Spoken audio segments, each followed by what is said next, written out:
So making sure the right people are in the right seats on the bus, no matter what we're trying to accomplish, right, is critically important. So as we talk about retention and how it kind of ties to experience, which you guys have both touched on in just describing kind of your roles too, and its affiliation with CAHPS, right? So all of these things that are so important in Medicare Advantage plans right now.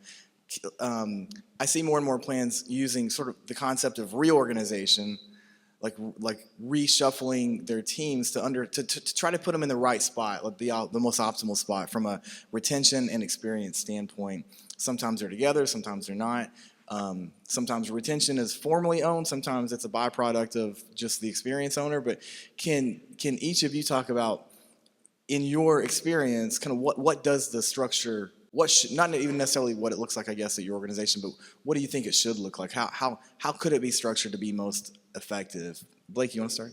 Yeah, so I mean, I think a lot of it depends on where you're at as an organization. So I mean, as we continue to evolve, as we continue to expand and scale, what makes sense today might not make sense in a year. So, I think when you think about reorganizations and kind of shuffling the decks or moving chairs, it's extremely important that it's thoughtful, because otherwise you can really just create a lot of swirl, and can be really a distraction. And if you think about customer experience, for sure, you can make the argument that it could sit, within quality, within growth on its own, within operations, because really everything touches customer experience, which indirectly is going to impact retention, as well.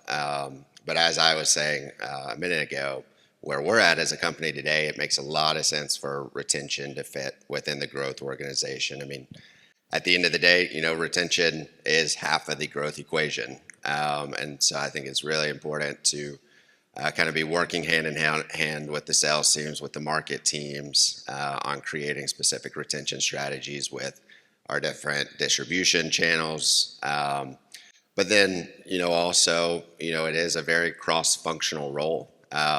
And, whether you're on the strategy, the execution, ultimately you're relying on a lot of different business areas to drive the execution. I think pretty much everyone knows really what needs to happen. And I think, what's going to differentiate companies is the ability to execute. So wherever it sits, I think it's just that it's got to be thoughtful about, where you can drive the most successful execution, because that's what's going to make the biggest difference.